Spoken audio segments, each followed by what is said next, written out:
بري waxaan isweydiinayaa hal mid inta ayda videogaas inuu sheegay video dhamayso maal dhan horturna idin sheega hal qof oo Soomaali ma ka invite gareynaa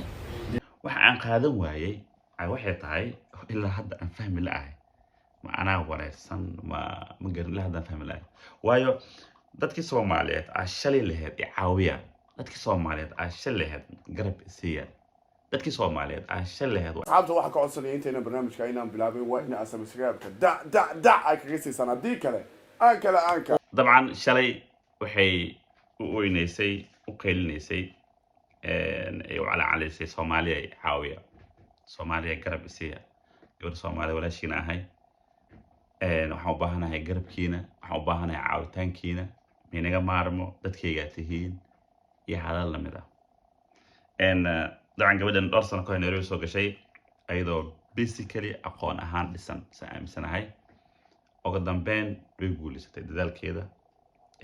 runtii juhdi badan ay gelisay qof bin aadanka madax qiro inta ayda inay dadaashay ay qof adag noqotay duruuf walba hal soo maro qof kasta saas kaligeed ma aha laakiin waxa aan qaadan waayay ay waxay tahay ilaa hadda aan fahmi la'ahay ma anaa wareysan ma garan ilaa hadda aan fahmi la'ahay waayo dadkii Soomaaliyeed aa shalay lahayd i caawiya dadkii Soomaaliyeed aa shalay lahayd garab isiya dadkii Soomaaliyeed aa shalay lahayd waa inay baahanahay minaga maarmo ayadoo dalka hooyo joogto iyo ayadoo runtii Kenya joogto intaba aan dhaho maanta waxay taagan tahay arooskayga ma ku casuumayay qof Soomaali ah waa Soomaali ku jecel بري waxaan isweydiinayaa hal mid inta ayda videogaas inuu sheegay video dhamayso The recipient for the transaction has already declined the reversal. Can you follow up with the recipient? Arooskii abkeenaag ciil inta ii qabtay aas balansatay iyo niman marka maxay isdhaa marka qof Soomaali dhan horturna idin sheega hal qof oo Soomaali ma ka invite gareynaa soo marka hada xaflad sameysanayo aniga iyo friendkayga iyo saaxiibadeyda cadaanka ee Kenyaati abris ku talgala balan because already Soomaalida wallahi ma ogi hordad waxa jira caan oo inay imaadaan rabaan dad iska caadi oo invite gareeyay dadkaas oo kala rabsho ma wadin laakiin dad kale oo rabsho wada jiraan soo marka maxaa idin sameeyay akxumahay horta hadalada qaar marka si loo fiiriyo waa sax oo dad rabsho wada jiro oo gabadha aroos ay rabtay dadka rabshadooda horta in laakiin Soomaali magacooda magacooda kastoo keer xumaaday dabcan comment waxa aan video usman waxay tahay dad comment u soo qoray inta badan ka xumaadeen kaliya ma ahan oo waxay dhaheen gabadhan shalina caawiya leh dabcan heerka maanta ay gaartay waxa sabab ilaahay ka soo waxa sabab u ahaa Soomaali inay gaarto wala soo caawiyay saxaday sheegay wala soo in dib u qaraat macna ma sameynayso laakiin kaligeed ma ahan gabadha badan oo Soomaali waxa arkay oo dhahay Soomaali waan ka maarmay Soomaali ma u baahnay berri markuu ninka cadaanka dhagaha ka soo qaracana xeelada Soomaaliya gabadhiina Soomaaliya garab ay naga baahna Soomaaliya garab isiya gabadhiina Soomaaliya ni cadaan saayinka meel iga qora gabadhan runtii waa la waalay wax waa anima aqaano kolba lacagta ma waa shay ma garanayo ma adduun kala u birqayso ma garanayo horta qofka inuu isku filnaado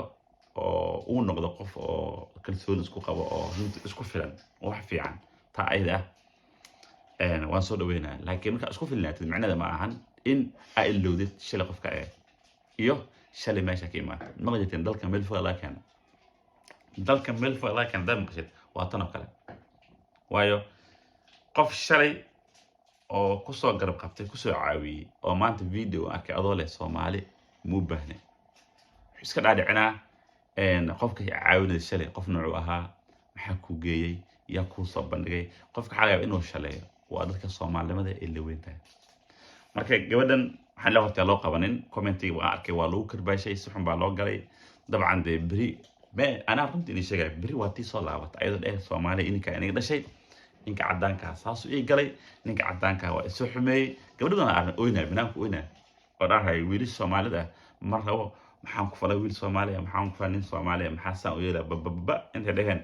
nin cadaan fiiraha ka istaagan laba bilood saddex bilood ku doon ayad caloosh weynta banaanka la soo tuuray oo la soo hareentay oo dhahayso yaa Soomaaliya ninka cadaanka xaqiiqiisa soo qaada macna tan ma ugu horeysa marka gabadhan horta ani midhahay reerkeeda dumin doono oo macnaha opposite kuma yahay laakiin waxaan ka xanaaqay waxay tahay ani kaliya ma ahan dad commenti uu soo qoray inta badan waxay ka xumaadeen hadalladeeda oo ah Soomaali ma u baahnaniga Soomaali casuumana arooskayga kaliya dhiganayo way Soomaali waxay ku tilmaantay dad fooda ka samaysan dad qas ka samaysan dad ka samaysan dib macnaha marka dadka kiyanta hadda ay sheegaysa qaarkooda inta badan waxa laga yaabaa Soomaaliya ka xun yihiin ay ku jiraan dad Soomaali ka sii xun macnaha ma dhahay Soomaali kulli waa pure 100% waa nadiif laakiin waa laga yaabaa macaarada leedahay dareemi karaa laakiin in isku qabato Soomaali oo dhan iyo macaartkeedu afar xaba ah ay dadka inta badan ka xumaadeen waana wax runtii aan isleeyahay inay samayso waa laga fiicnaa wax fiican ma aha saacada videogaas rabo inaan nil wadaago kun iyo koo jeero kuma haystaan joogitaankeena channelkana subscribe